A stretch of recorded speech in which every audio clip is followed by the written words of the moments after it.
கலப்படம் இல்லாம இயற்கை முறையில தயாரிக்கப்பட்ட பாரம்பரிய அரிசிகள், இயற்கை அழகு பொருட்கள், பாரம்பரியமான உணவுப் பொருட்கள், நாட்டு மருந்துகள்னு எல்லாமே இனி ஒரே இடத்துல வாங்க. www.thaithingal.in வெப்சைட்டை உடனே விசிட் பண்ணுங்க. YC தமிழ் கூப்பன் கோடோட 5% கேஷ்பேக்கையும் பெறுங்க. திருவரங்கம் தொகுதியை சார்ந்த செல்வலட்சுமி. இதை கொடு. மைக் இல்லாமல் எப்படி கேட்க முடியும்? பயமாக இருக்குன்னா மற்றவங்களுக்கு என்ன கேள்வின்னு தெரியணும்லப்பா. இல்லை இல்லை நீங்கள் இப்படி ஒரு பெண் புலி இப்படி பயந்தா அப்புறம் எப்படி?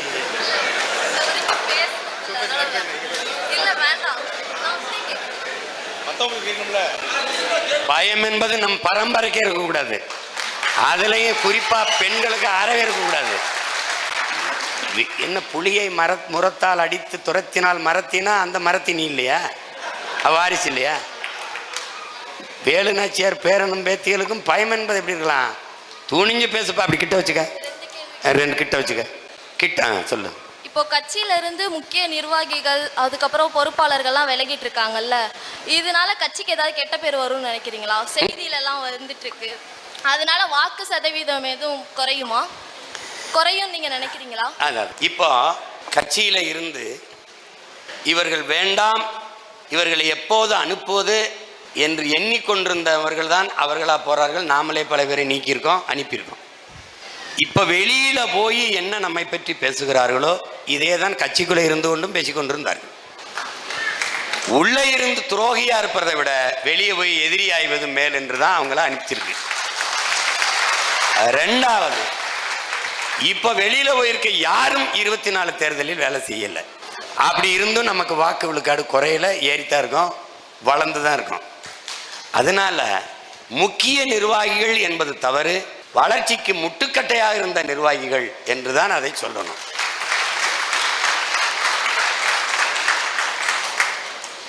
நாம் வளர்ந்திருக்கமா வீழ்ந்திருக்கமா என்பதை சரியாக 1.5 ஆண்டுகள் கழித்து 26 மே மாதம் தேர்தல் முடிஞ்சு வாக்கை எண்ணும் போது உங்களுக்கு தெரியும் உண்மையிலேயே இவர்கள் போனது எவ்வளவு நல்லது என்பதை நீங்கள் அப்போது அறிவீர்கள். நான் இதற்கெல்லாம் பயந்து இதனால வாக்கு விழுக்காடு குறைஞ்சிரும், ஐயோ எல்லாரும் போறாங்களேன்னு பயந்த ஆள் மாதிரி தெரியுதா? 1000 மடங்கு முன்பு இருந்ததை விட நம்பிக்கையோடும் உற்சாகத்தோடும் களத்தில் வேலை செய்யறேன்னா காரணம் அப்பா ஒரு பெருமிச்சு இருக்கும்ல, அப்பாட அப்படின்னு. என்னுடைய கணக்கு மே மாசத்திற்குள் இன்னும் சில குப்பைகள் பிசுறுகள் அங்கங்கே இருக்கு, எல்லாவற்றையும் ஊதி பறக்க விட வேண்டும் என்பதான் என்னுடையது. அது போயிடுச்சு அப்படின்னா அந்த வேலையை அது திமுக பார்த்து எனக்கு கொடுத்துரும். ஏன்னால் என் மேல அது தனித்த பாசம் உண்டு. அது நான் வளர்வதிலையும் வெல்வதிலும் அவர்களுக்கு தனித்த பெரும் அக்கறை உண்டு. அதனால என்னை வெல்ல வைத்து முதலமைச்சர் நாற்காலியில் உட்கார வைக்காமல் அவர்கள் ஓய மாட்டார்கள். அதற்காக தினந்தோறும் அவர்கள் தொலைக்காட்சியில் அவர்கள் சம்பந்தப்பட்ட ஊடகங்களில் நம்மை பற்ற செய்தி வருதா இல்லையா? வருது. இப்போ நீங்க தலைவர் பிறந்த நாள்ல 2000-3000 யூனிட் ரத்தம் கொடுத்துருப்பீங்க, ஏதாவது செய்தி வந்ததா? வரல. ஆனால் அன்னைக்கு எவனாவது இப்போ நீங்கள் உங்கள் கவனம் வரணும்னு வச்சுக்கிறீங்களேன், சாதாரணமாக தெருவில் போகிற ஒருத்தர் கூட நான் நாம் தமிழர் கட்சியிலேருந்து விலகி இருக்கேங்க அப்படின்னா வாங்க வாங்க பேசுங்க. இப்போ பாருங்க, நீங்கள்லாம் ஒன்று சொல்லணும், ஒரு முக்கியமான ஆள் கட்சியிலேருந்து விலகிறாரு, அவரை போய் பேட்டி எடுங்க, சீமான் விலகி போகிறாராம் போங்கன்னு சொல்லி சொல்லுங்க, நேரம் என் வீட்டுக்கு வந்து நிற்பான். அதனால அது ஒரு வீழ்ச்சி இல்லை, ஒன்றும் இல்லை, நீங்கள் அதை பற்றி கவலைப்படாதீங்க. ஒரு மரத்தை வெட்டி வீழ்த்தும் போது அதை சுற்றி அந்த தடத்தில் பல ஆயிரக்கணக்கான கிளைகள் வெடித்து தலைப்பதை நீங்கள் பார்ப்பீர்கள். அதுபோல தான் இது. இதை பற்றி நீங்கள் என்றைக்கும் கவலைப்படாதீங்க. போகிறவர்கள் போகட்டும். கொள்கை உறுதி லட்சிய உறுதியற்றவர்கள் இருந்தும் ஒன்று தான் போயும் ஒன்று தான். அதனால் ஒன்றும் இல்லை. நீங்கள் இருக்கீங்க, உங்களுக்கும் கீழே பல ஆயிரக்கணக்கான தம்பிதங்கள் படித்து கொண்டிருக்கிறார்கள். அவர்களுக்குத்தான் இந்த கட்சியை அண்ணன் நடத்துறேங்கிறத இங்கே கவனத்தில் வச்சுக்கணும். அதனால் அதை பற்றி கவலையே படாதீங்க. மாசைத்தும் சொன்னது தான், அவர்கள் கூட வந்த தோழர்கள் இறந்து போகிறார்கள். உயிரற்ற உடலை தூக்கி சுமப்பது தேவையற்ற சுமை. அதனால் இங்கேயே அடக்கம் செய்யுங்கள், நாம் செல்லலாம் என்று வணக்கம் செலுத்தும் போது அவர் சொன்னது, இறந்தவர் போக இருப்பவர் முன்னேறுக. அதேதான் சென்றவர் போக நின்றவர் போராடுக. அவ்வளவுதான், அதை விட்டுருங்க. வேற கேள்வி. நானும் சிவகங்கை தான். வர 2026 சட்டமன்ற தேர்தலில் நீங்கள் நம்ம சொந்த மண்ணான சிவகங்கையில் போட்டிடுவீங்களா? அந்த மாதிரி ஏதாவது எண்ணம் இருக்கா? இது நல்ல கேள்வி. இதுக்கு சரியான இனிப்பான பதிலை 2026 நெருங்கும் போது சொல்லுகிறேன். திருவரங்கம் தொகுதியை சேர்ந்த முகமது சலீம். பள்ளி ஆசிரியர்களைப் போல எங்களை பக்குவப்படுத்தும் அண்ணனுக்கு வணக்கம். லட்சோப லட்ச தம்பிகளோட ஒரே ஒரு எதிர்பார்ப்புனா, எல்லா கட்சிக்குமே ஒரு பொது சின்னம் இருக்குது. உங்களுக்கு தெரியும், திமுகனா உதயசூரியன்றோம், அதிமுகனா இருக்குது. நம்மள்கிட்ட இருந்து ஒரு சின்னம் பறிக்கப்பட்டுச்சு. இடைத்தேர்தலில் நம்மளுக்கு 2024 நாடாளுமன்ற தேர்தலில் நம்மளுக்குன்னு ஒரு சின்னம் குறுகிய காலத்தில் கொடுத்து அதை வச்சு நம்ம ஒரு பிரச்சாரம் பண்ணி ஒரு 8.3% மிகப்பெரிய தமிழ்நாட்டின் 3வது பெரிய கட்சியாக அங்கீகரித்தாங்க. இப்போ எங்களுடைய லட்ச தம்பிகளோட எதிர்பார்ப்பு, நம்மளுக்குன்னு ஒரு நிரந்தர சின்னம் இந்த ஈரோடு கிழக்கு சட்டமன்ற தொகுதி இடைத்தேர்தலில் மீட்டு உருவாக்கி நம்ம அந்த சின்னத்தில் பொது தேர்தலையும் நின்று வெற்றி பெற அண்ணன் எங்களுக்கு வாய்ப்பை ஏற்படுத்தி தருவாரா? உறுதியாக வரும். உன்னுடைய ஆசை, எல்லாருடைய ஆசை நிறைவேறும். நமக்கு இனி நம்முடைய சின்னம் நிலைத்த சின்னமாக இருக்கும். அது ஒரு பொது சின்னமாக வரும்.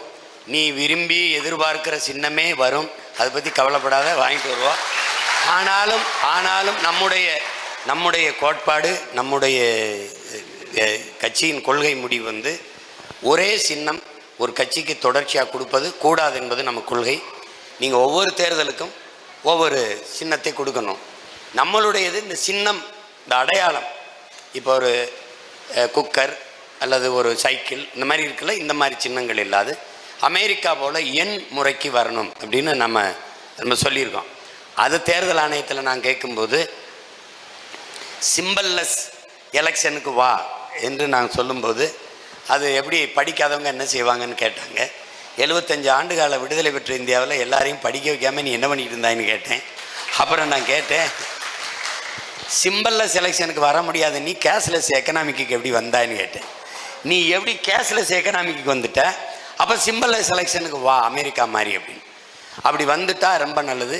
இந்த தேர்தலில் நமக்கு 101, அவருக்கு 61, அவருக்கு 71, 81னா சம வாய்ப்பு, என்ன சொல்கிறது, சம வாய்ப்பு, சம ஜனநாயகம் அப்படின்னு நம்ம சொல்லலாம். அது இல்லாமல் நீங்கள் 70 80 வருஷமாக ஒரே சின்னம். தாமரைனா அது குழந்தைகளுக்கு தெரியும், அது தேசிய மலருதுன்னா தாமரை. சூரியன் எந்த காலத்துலேருந்து 50 60 ஆண்டுகளாக ஒரே சின்னம். ரெட்டையெல்லாம் 50 ஆண்டுகளாக ஒரே சின்னம். நமக்கு ஒவ்வொரு தேர்தலுக்கும் ஒரு சின்னம். இது எப்படி சம வாய்ப்பாக இருக்கும், எப்படி சரியானதா ஜனநாயகமாக இருக்கும்? அதனால தான் இதை மாற்றணும்னு நினைக்கிறோம். நம்மளுக்கு இருக்கிற நிலைமை இனி ஒரு காலங்களில் இனி ஒரு பிள்ளைகளுக்கு வரக்கூடாதுன்னு தான் எண்ணு முறைக்கு வந்துரு. அப்படி இல்லையா ஒவ்வொரு தேர்தலும் ஒவ்வொரு சின்னத்தை கொடுத்துரு. இப்போ நமக்கு மைக்க கொடுத்து 8.22 வாங்கி 8.5 விழுக்காடு வந்தோம்ல, உதயசூரியனை எடுத்துட்டு திமுகவை நிற்க சொல்லு, எத்தனை விழுக்காடு வருதுன்னு பார்த்துருவோம் ஒரு தடவை.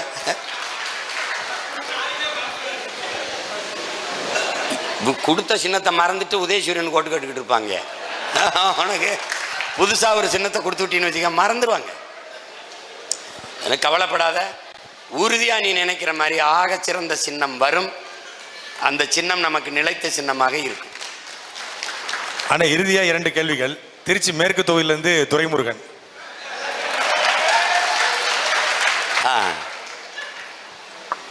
நீங்கள் ஆசையாக வளர்த்தவர்கள், உங்களோடு உடன் பயணித்த தம்பிகள், தளபதிகள் உங்களுடைய எதிர்த்துருவத்தில் நின்று கொண்டு உங்களை விமர்சிக்கும் போது நீங்கள் என்ன மனநிலையில் இருப்பீங்க?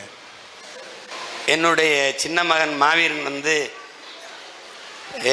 இப்படி கூப்பிடுவான், குனிய சொன்னான் ஒரு தடவை. அவன் முத்தம் கொடுக்கத்தான் குனிய சொல்கிறான்னு நினச்சேன். ஒரே அறையா சப்புன்னு கணத்தில் வந்துட்டு ஓடிப்பிட்டான். அந்த மனநிலை தான் எனக்கு இருக்கும். தலைவர் சொன்னதா, உமய மகேஸ்வரனும் அண்ணனும் சமகால தோழர்கள், நண்பர்கள், ஒரே நேரம் இயக்கத்தில் இருந்தவர்கள். தொடக்காலத்திலேருந்து சென்னை பாண்டி பஜாருங்கிற ஒரு இடத்துல 2 பேருக்கும் சண்டை. அண்ணனும் அவரும் கட்டி உருண்டு சண்டை போட்டுட்டாங்க. ஒருவர் துப்பாக்கி வச்சு சுட்டுக்கிட்டாங்க. அது ஒன்றும் இல்லை, கருத்து முரண்தான். அப்போ தலைவர்கிட்ட அனிதா பிரதாப்புன்னு அந்த ஒரு ஊடகவியலாளர் பேட்டியில் கேட்குறாங்க, என் மக்களின் விடுதலைக்காகன்னு அந்த நூல், அது எல்லாரும் வாங்கி படிக்கலாம், தலைவருடைய மனம் திறந்த பேட்டி இருக்குது. கலைனா என்ன, இலக்கியம்னா என்ன, எதற்கு அரசியல்னா என்ன, எல்லாவற்றுக்கும் புத்தகம் இருக்குது. நான் கூட எல்லாருக்கும் சொல்லி படிங்கன்னு சொன்னேன்.